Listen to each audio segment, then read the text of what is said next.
Hola, ¿cómo están? Bienvenidos. Esta es otra edición de Eduardo Ledesma Pregunta. Y en esta ocasión tenemos el privilegio de recibir aquí, en este caso en el Salón Auditorio del Diario Litoral, al maestro Carlos Washington Altamirano. ¿Qué tal, Pepe? ¿Cómo te va? ¿Cómo estás, Carlos? Bienvenido. Bien. Una línea también muy importante de este libro, Estaciones, Sí. dice que la fe en los libros se me fue transmitida. Sí. ¿Qué es la fe en los libros? La fe en que hay allí, para volver Al nudo. a la expresión que vos empleaste, ¿no? La de que hay allí un capital. Uno no tenía idea de esta noción, pero que sí, había ahí algo importante y que ayudaba en la vida. Lo que descubrí ahí, la zona de lo que se llama lo imaginario, ¿no? Eso es lo que uno se entrega. Y eso quería decir a veces el miedo, leer algo que da miedo, y uno sigue leyendo, y tiene miedo, y sigue leyendo, y tiene miedo. O bien el suspenso, o bien el amor. Hay una serie de aprendizajes que uno hace de los libros sobre las mujeres, para los varones, y supongo que para las mujeres. ¿Vos creés que el libro tiene que generarte alguna sensación? ¿O vos Sí. sos de los que lee hasta el final, independientemente de que no se le mueva un músculo? Bueno, eso depende de lo que tenga que hacer, ¿no? A veces lo tengo que hacer y entonces leo sin que se me mueva un músculo ni nada, porque es parte de mi trabajo. Pero con el tiempo fui entendiendo que había libros que no estaban hechos para mí. Uh-huh. Y que podía abandonarlos sin que eso fuera Sin una culpa. catástrofe. Claro. Vos decís que ejerciste, yo creo que ahí también hay una ironía, ¿no? Pero bueno, o no sé qué, pero ejerciste de a ratos el papel de intelectual y yo creo que ahí estás jugando un poco, Sí. A una distancia. Sí, es con una distancia, sí. Como dije hoy hace un rato, tratar de formarme y ser y ejercer ese papel de intelectual fue una cosa importante para mí, como para mucha otra gente con la que yo Claro. interactuaba. Pero después fui tomando distancia de esa representación. Bueno, vos escribiste mucho sobre eso, pero ¿qué es un intelectual? En general, uno podría decir, un intelectual es alguien que tiene un prestigio adquirido en una zona de la cultura, que va de la ciencia a las artes. Puede ser un médico, puede ser un pintor, puede ser, como dije, un arquitecto, un historiador, un psicólogo, un filósofo. Los filósofos suelen ser, por lo general, los más identificados con el saber propio del intelectual. Uh-huh. Y que esa competencia que tiene en un campo determinado, ese prestigio, lo habilita o le confiere autoridad a su palabra para referirse a cuestiones referidas a la vida pública. Bueno, respecto de este papel profético del intelectual, es que yo he tomado completa distancia. Creo, por otra parte, que no es una cosa que me ocurra a mí. Creo que eso algo tiene que ver con lo que ocurrió en el mundo, con la experiencia del siglo XX. ¿Qué quiero decir? Bueno, probablemente Heidegger sea el mayor filósofo del siglo XX. Si no lo está en el núcleo de los grandes filósofos de la historia de la filosofía occidental. Bueno, las cosas que ha dicho y las elecciones políticas que ha hecho no lo recomendarían a nadie como intelectual, sin que nadie pueda al mismo tiempo ignorar su estatura de filósofo. Claro. Un filósofo norteamericano, refiriéndose justamente a Heidegger, dice, bueno, que Heidegger muestra que un gran filósofo puede ser también un gran cretino. Entonces ocurre eso, que los grandes filósofos no necesariamente son grandes figuras públicas. Claro. Y los intelectuales ahí, porque me dejás como la punta para preguntar esto, ¿deben o no tener compromiso político? Bueno, deben, no sé. Yo diría que todos tenemos algo así como un ser cívico.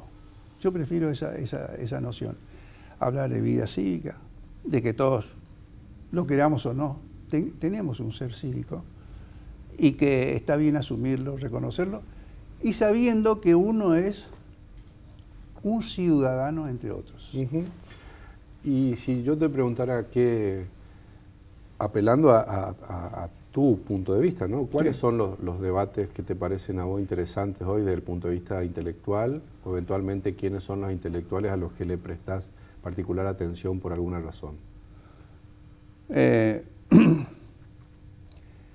resultaría difícil nombrar así como hubiera nombrado hace 30 años, hubiera dicho Sartre, por ejemplo, así que me hubiera salido rápidamente 1, 2, 3 nombres.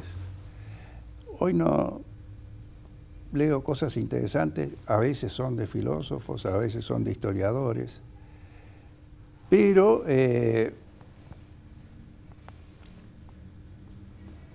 yo creo el mundo, la historia del siglo XX y lo de estos años, del siglo XXI, muestran la extrema complejidad de la experiencia humana y de el tipo de comunidad que construimos o de dificultad para construir comunidades que tenemos. Bueno, lo único que puedo decir es que no podemos aflojar con ese empeño y ese compromiso, aún a sabiendas de que lo que sabemos es poco respecto de lo que nos exige esta complejidad, pero que no podemos abandonar la tarea, ¿no? Esto te lo habré escuchado a vos alguna vez, ¿no? O si no, te lo pregunto. ¿Concordás con aquello que los intelectuales que mejor tajada le sacan, digamos, a la esfera pública hoy son los economistas? Sí, bueno. Ellos en general, el saber técnico es el saber privilegiado en nuestro tiempo. Y dentro de las disciplinas del mundo social, la economía ha adquirido el estatus de una disciplina de tipo sociotécnica que sabe de qué se trata la cosa, ¿no? Y yo creo que en lugar de representar una profesión que te da un saber acotado, limitado, que puede hacer conjeturas, pero no afirmaciones taxativas. Los economistas han aprovechado este lugar que se le ha asignado al saber técnico, a la idea de un manejo técnico del mundo. Y yo creo que ese es un error, ¿no?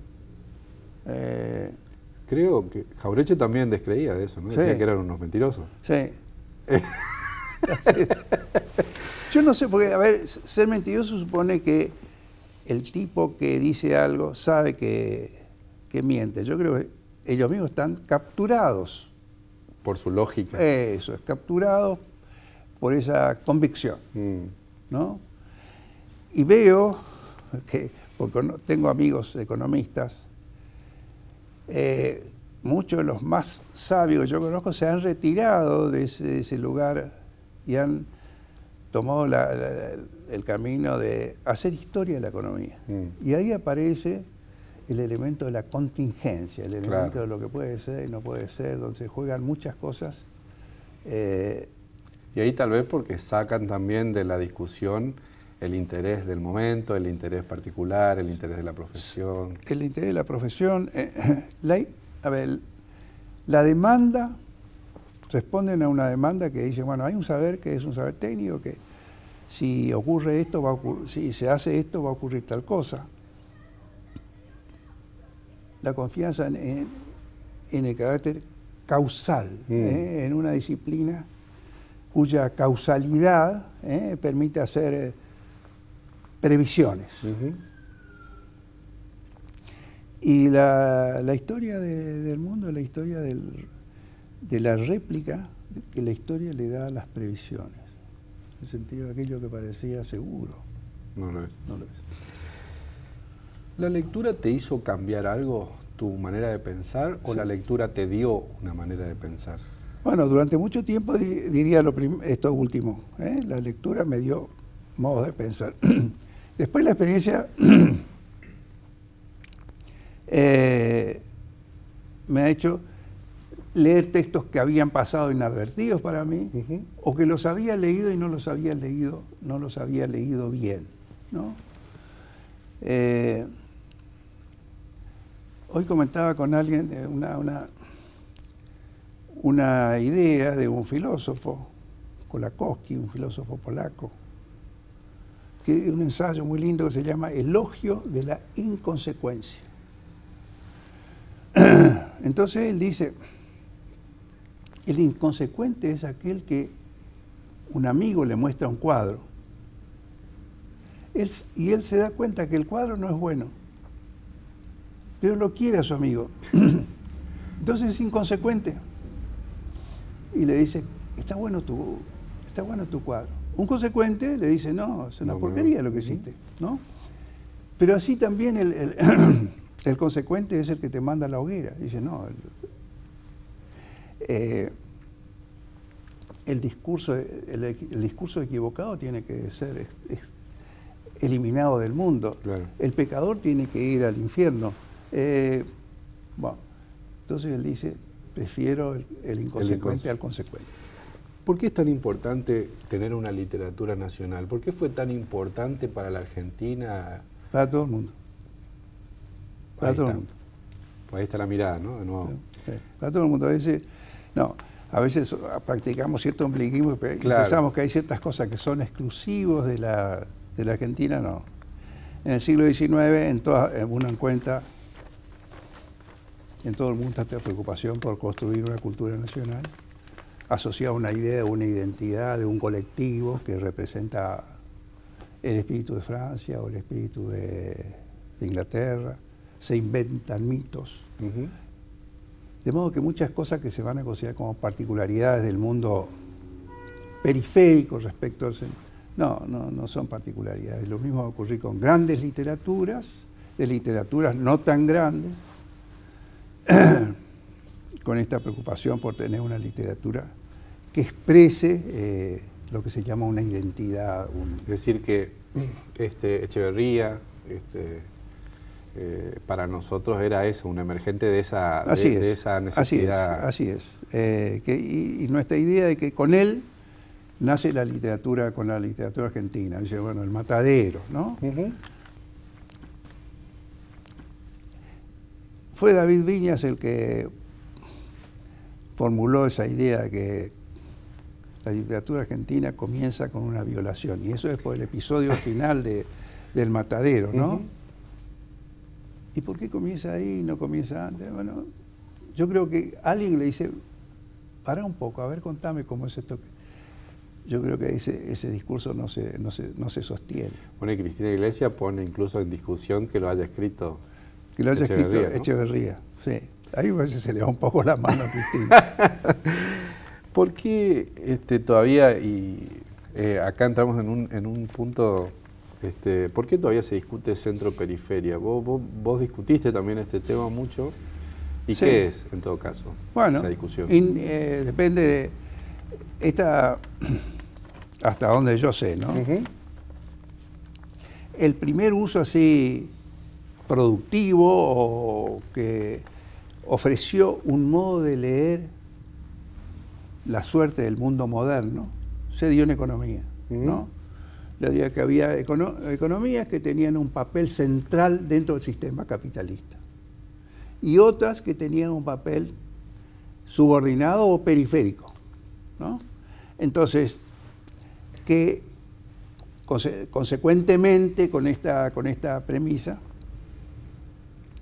había que pensar que la economía no tenía en las áreas periféricas que repetir el curso histórico que había seguido la economía en los países centrales. Entonces, industrialización. No había que esperar una industrialización a la manera inglesa, ni aún a la manera francesa, ni aún a la manera norteamericana. Y eso le asignaba al Estado, por ejemplo, un papel central en el fomento de la industrialización, que era entonces más voluntaria, más deliberada de lo que había sido la primera industrialización. Este esquema, cuyo, bueno, tiene varios nombres, pero un nombre es de un argentino que fue así una figura central de este pensamiento, que fue Raúl Prebisch, que fue el que le dio su formulación a estas categorías. Después se extendió al campo de la sociología y siguió hasta también abarcar el campo de la cultura. ¿Qué puede uno aprender? Una de las cosas que uno aprende es que no todos los sitios del mundo son parecidos, que el modo en que funcionan las cosas en ciertos países no necesariamente se reproduce en otros. Y cuando se reproduce, no se reproduce en los mismos términos. Claro. Wow. Entonces, yo no diría carece de productividad intelectual esta perspectiva, este punto de vista. El asunto es hasta dónde. Cuánto te enseña y cuánto te ciega. A ver si puedo decirte... Porque yo traje un libro, sí, y no es cualquier libro, ¿no? Sí. Traje uno por dos razones. Sí. Porque dos amigos prologaron y porque se editó acá en Corrientes. Sí. Y a mí me parece que para explicar esto hay un párrafo, esto es Metrópoli, Provincia y Labor Cultural, que lo editó Moglia, y que hay una frase que cuando yo la leí, incluso la tengo marcada porque me parece que se aplica a muchos de estos campos, no solamente al económico, sino mucho más todavía al social, al político, ¿no? Y dice así, lo voy a leer: la imagen de la región periférica como un conjunto unificado que tiene frente a sí la voluntad dominadora del centro con sus imposiciones, tiene el defecto de hacer invisibles las desigualdades internas. Omite a los gobernantes y a los grupos dirigentes locales, y al dejarlos fuera de foco, al no tomar en consideración esos poderes domésticos, se los exime de toda responsabilidad social en lo referente a la situación que se critica, como que si se les entregara una dispensa. Sí. Ahí esto como hace surgir también en las discusiones, todo tipo de discusiones, ¿no? No solamente la mirada, sino el papel que uno asume en la mirada. Es decir, cuando uno se hace víctima, así es, no tiene responsabilidad. Así es, exactamente. Y esto se verifica al día de hoy, ¿no? Así es, sí. Pero no abandonamos no solamente nosotros nuestra mirada como provincia en relación a Buenos Aires, sino que Buenos Aires también, esto hablábamos un poco hoy, ¿no? Sí. Se mira como... Buenos Aires también usa ese esquema para eximirse, ¿no? Sí. A ver, hay una elección, vamos a tomar el caso del ejemplo, vamos manteniéndose en el campo de la literatura. La lección de Borges. Nacimos con la voluntad de ser otros. Así es. Es genial. Sí, así es. Sama. Es decir... sí, esperando ahí el traslado que llega de afuera. Entonces, Borges es el que dice, bueno, ¿cuál es nuestra tradición? Nuestra tradición es toda la literatura occidental. O sea, me muevo de allí libremente y sin las reverencias que el tratamiento de estas literaturas exige en cada una de esas literaturas nacionales. O sea, puedo ser irrespetuoso respecto del modo en que ese canon es tratado en otras partes, incluso allí donde se generó. Esa es una gran lección. ¿De parte de quién? ¿Cómo nace Borges? También con la idea de producir una literatura nacional, incluso una lengua argentina. Claro. En los años 10, 20, existe la idea de producir no ya una literatura argentina solamente, sino como condición una lengua literaria argentina, un modo de hablar. Y hay efectivamente una manera de hablar, una manera de construir a partir de la lengua española en el Río de la Plata, ¿no? Pero no son cosas que se elijan, sino cosas que se producen, ¿no? Más bien se detectan después. Muchas de las cosas que se trató como busquemos una lengua argentina no llevaron a ninguna parte.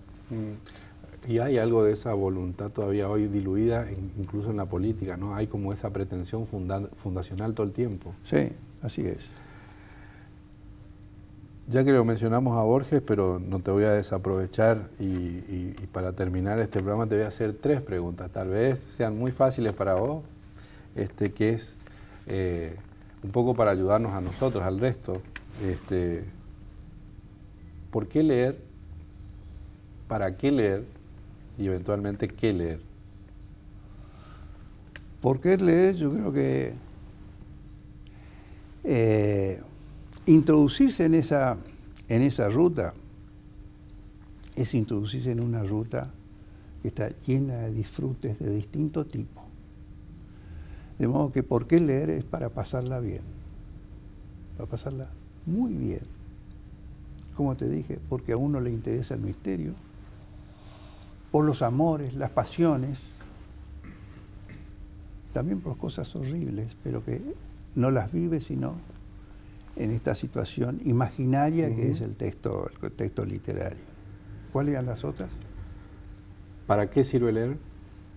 Para esto aprender, es una experiencia del mundo la lectura. No es el mundo, pero hay una cierta experiencia del mundo a través de estos artefactos verbales, ¿no? Sobre todo cuando son buenísimos, son buenos.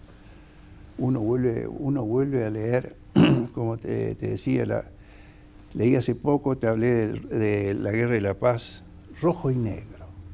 Yo no sé cuántas veces leí Rojo y Negro. Y siempre vuelvo a identificarme con Julián Sorel, que es el personaje central. Esa pasión con su primer amor, con Mademoiselle Lamole, en fin. Y una de las cosas que tuve en esta última lectura que hice, Rojo y Negro, era que uno podía leer como había leído la primera vez. ¿Y qué podemos leer?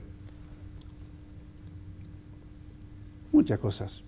Yo no sé si yo te podría indicar muchas cosas, pero hay que leer los clásicos. Leer a los clásicos. Que no son clásicos en vano, ¿no? Esto es una tontería la que digo, porque parece que digo la obviedad, y es una obviedad. Hay que leer el Quijote. Vencer a veces, uno tiene que aprender a leer, ¿no? Y eso quiere decir muchas veces vencer lo que parece, no, esto no es para mí, a veces poder volver y encontrar qué es para vos. Muchas gracias. Gracias a vos. Muchas gracias a todos. Recuerden que estas y las demás entrevistas se pueden ver por las plataformas digitales eduardo-medioledesma.com, por las plataformas digitales del Diario El Litoral, de Radio 2 y también por televisión a través de T5 Satelital y Canal 5 de Montecaseros. Muchísimas gracias.